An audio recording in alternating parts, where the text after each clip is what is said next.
What's up, ladies and gentlemen? This is the Prince YouTube PS Compulsion signing in here, aka Prince Anthony, and we are less than a month away from the release of NBA 2K23, bro.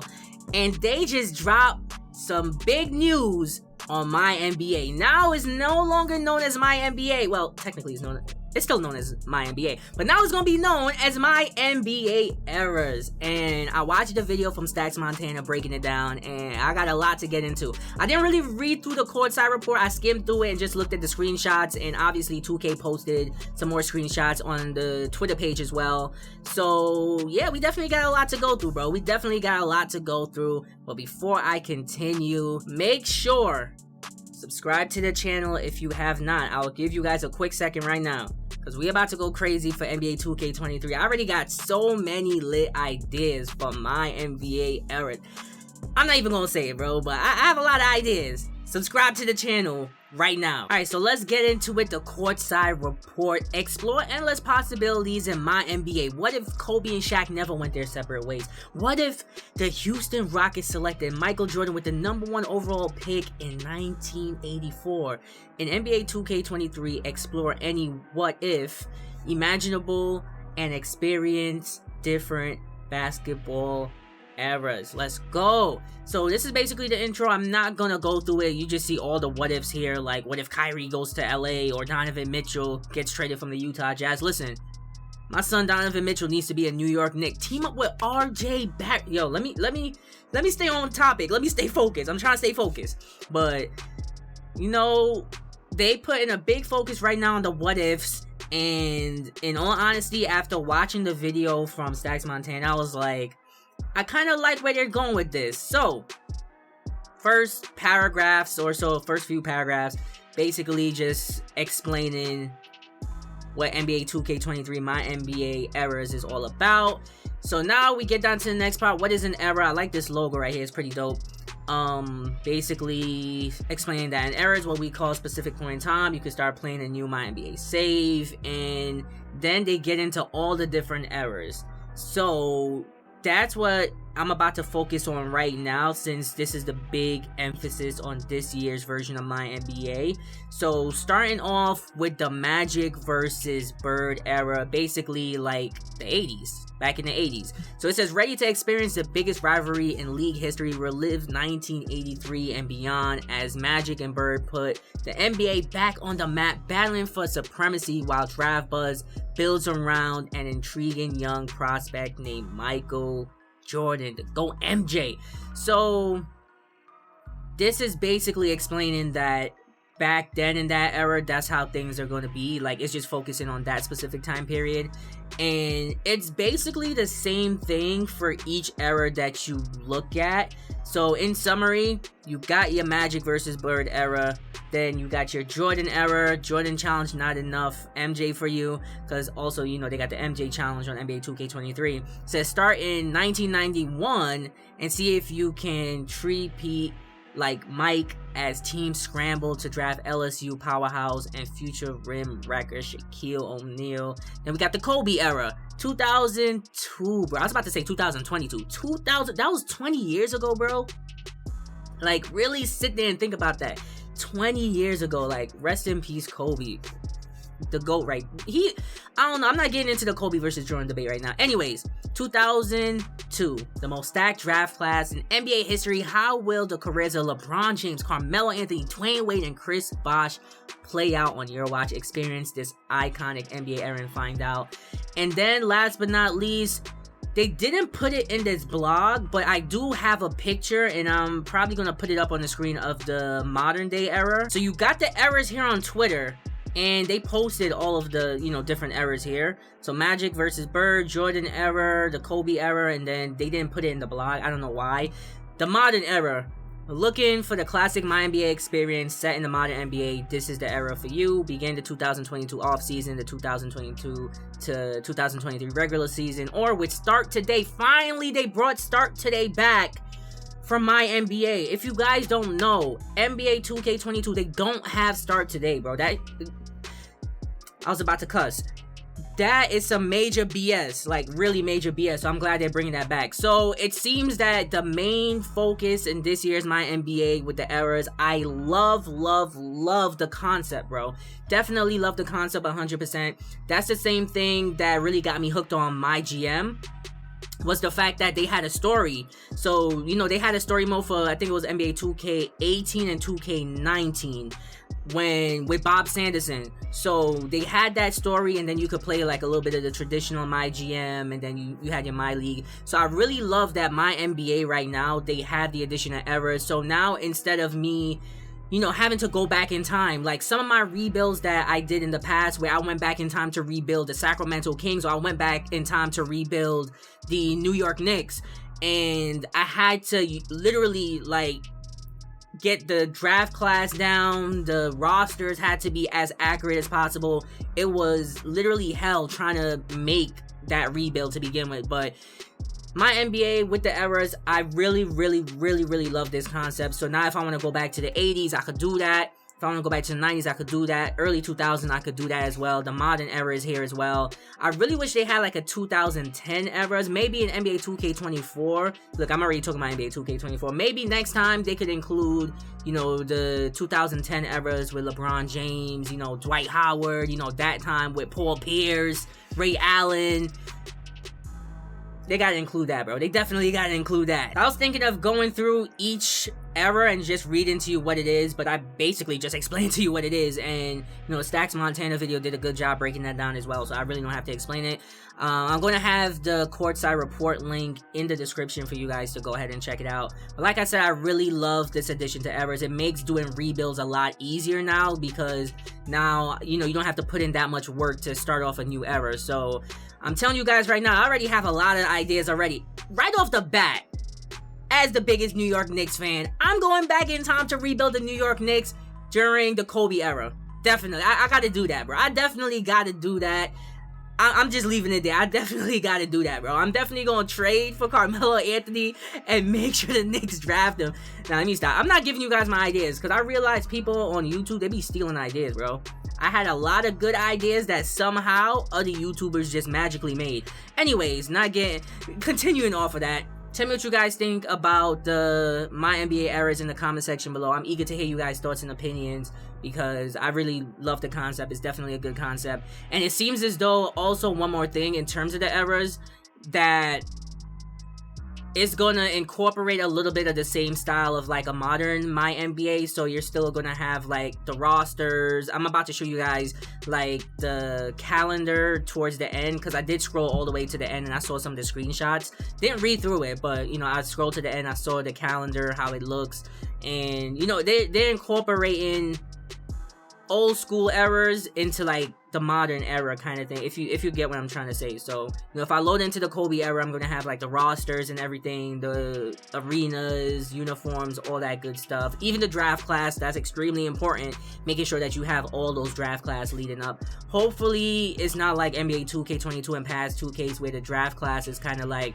they have some key names, but then they have a bunch of auto-generated players. I really hope it's not like that. So let's see what else this Courtside blog has to offer. So Courts, it says, one of the first things you'll notice when jumping into the era's gameplay is that every team has a floor that's accurate to the era of the year. Okay, so we spend a ton of time going over game footage, trying to make sure we get the details right, so that when you play as the San Diego Clippers, I was gonna say San Antonio, what am I talking about? It really does feel like a slice of history comes to life, so I like that.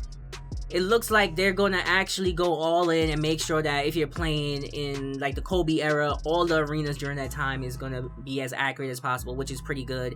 So it says sponsors and work with them to get the actual logos and brand marketings that they use in the 80s, the 90s, and the 2000s. It sounds small, but it really adds the authenticity of the experience when you are in the moment. I agree.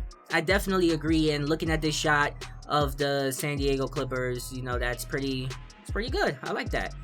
San Diego Clippers. I thought I said something else. See, I'm messing up already. But I'm only doing this one time.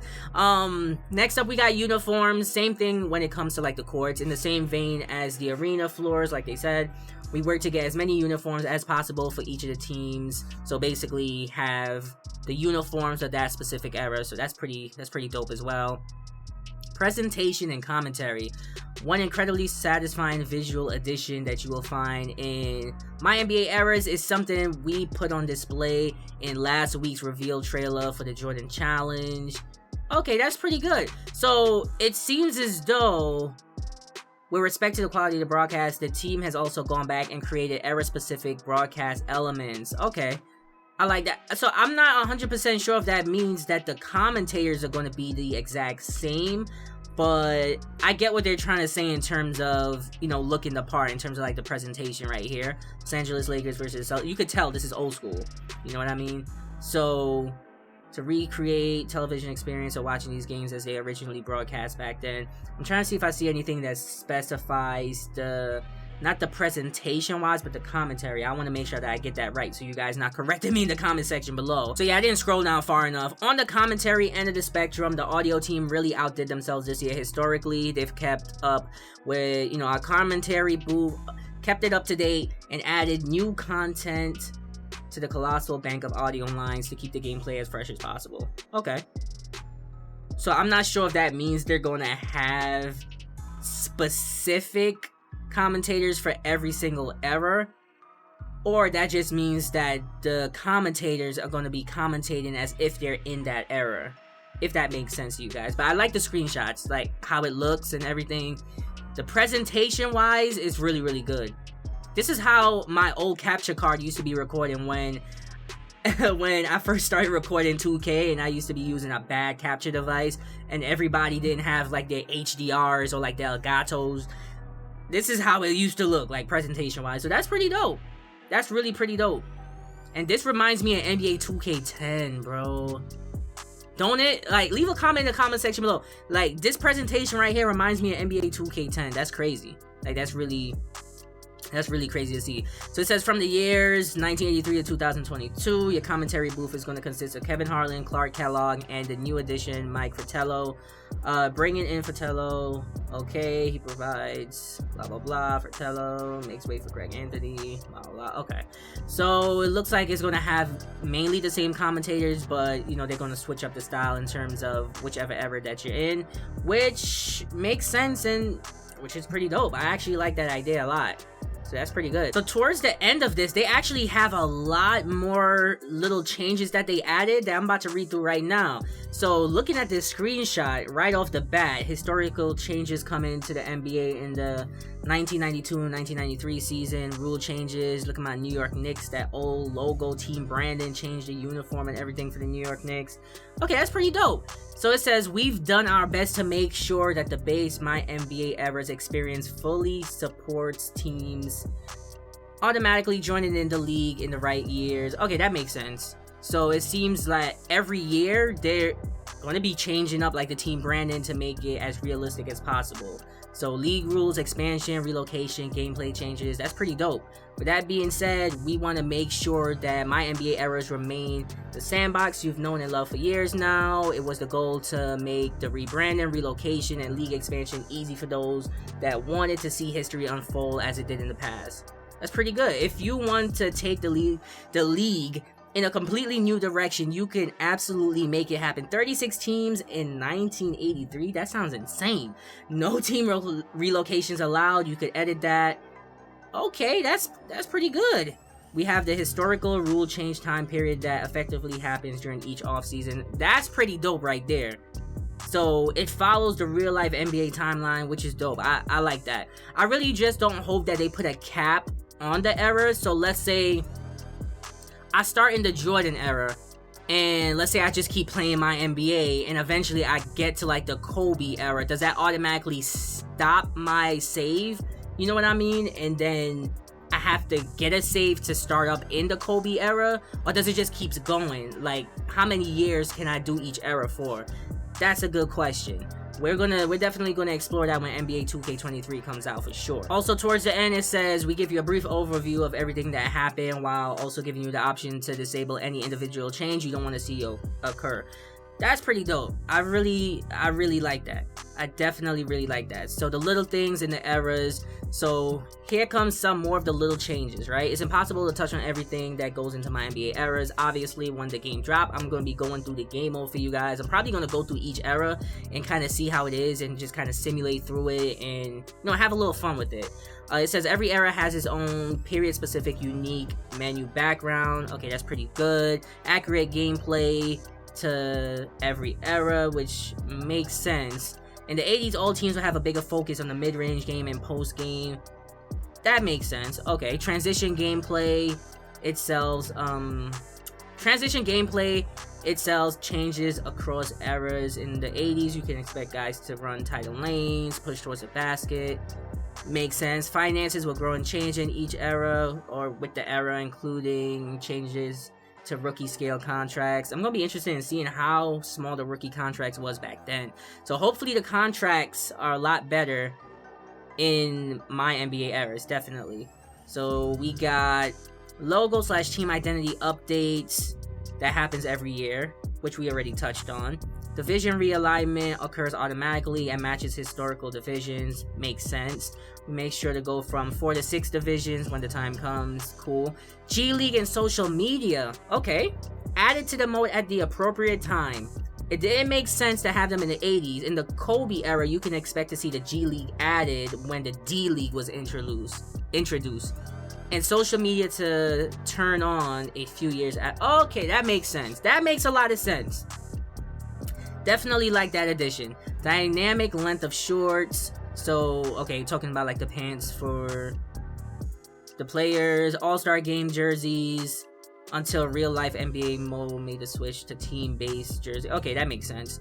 Referee evolution. What is this about? So one of our more detail-oriented touches is how we accurately only have 2 referees on the court before later adding a third in line with the year that they were added by the NBA. Small touches go a long way. I like these little small touches here, these little things. I feel like it adds to the authenticity, like they said, and it's gonna make the game feel a lot better. So we got my WNBA and my NBA extras. As you can imagine, a lot of it went into the my NBA eras. So they have some small changes to my WNBA. Not many people are gonna play this, so I'm not really gonna stick on this section as as often as the other sections, primarily because a lot of people don't do my WNBA rebuilds, but I'm definitely gonna do a my WNBA rebuild, or at least do a few for NBA 2K23. But they updated the WNBA playoff bracket, so they have the different style right here to match what they have in real life. WNBA Commissioner's Cup, they basically have what they have in real life now. Revamped team rivalry. So in the video that I watched with my NBA eras, they touched on it slightly. When a team clashes on the court, we have a more in-depth system to calculate the heat index between the two teams. This looks at numerous factors such as their history, rivalry status, and more to help manifest how the players take the court. Games with high heat index will result in more physical, aggressive game between the two teams. That makes sense, but I gotta see how that is in action. Because, yeah, I definitely gotta see how that is in action. Because, let's say, normally when I do my NBA series, you guys know when I'm beefing with another team. So let's see if this revamped team rivalry picks up on the same thing. Like, let's say I make the Las Vegas Royals again, and I'm beefing with the New York Knicks. Like, is that heat index gonna really heat up? You know what I mean? Like, I gotta see that. I gotta see that for myself. That's something I'm gonna be keeping a close eye out for. But now the last part, basically improved calendar menu. We made the calendar bigger and added key information that was present in previous years, like team chemistry as a primary hub for your team and launching games, making this landing more comfier and easier to use. Was definitely a priority for the team. Okay, so that makes sense. I like this menu, how it looks. And judging from this era, this looks like way back when. I see Magic in the background, Bird, so I'm guessing this is the Bird versus Magic era back in the 80s. You see all the teams have the old team logo, so now that's dope. I don't really have to worry about recreating them. And you see it right here. It got the team chemistry at 60%, fan interest, profit, our team record. So adding those little touches in there was actually pretty good too. I cannot lie at all. Oh, one more thing. Eastern and Western Conference Finals MVP. Okay, as this was a new award in 2022. We've gone ahead and added it to the modern era as well. You'll see these awards announced before the NBA Finals is set to begin. That's pretty dope. So, conclusion, they basically summarize everything, and here you go. They got the Jordan Challenge, Courtside Report, and also the gameplay enhancement Courtside Report as well. So going through that entire Courtside Report, honestly, I'm very, very excited for the game mode, and I'm actually glad 2K put a lot of effort into it. I feel like the same way that I felt back for NBA 2K19 when they dropped My GM and they dropped that crazy story. They didn't really progressed it past the first season, but you know, having the story addition to My GM really went a long way. But now you got the eras, now you could, it adds a lot more creativity, bro. I'm all about creativity, I'm all about storylines, and we about to have fun. We definitely about to have a blast. But leave a comment for me in the comment section below. Let me know what you guys think about this Courtside Report, about the game mode in general, and click one of the playlists on the screen too. Check out my channel if you haven't, and click my face to subscribe to my channel if you haven't already. I'll see you guys in the next video. Prince of YouTube, signing out.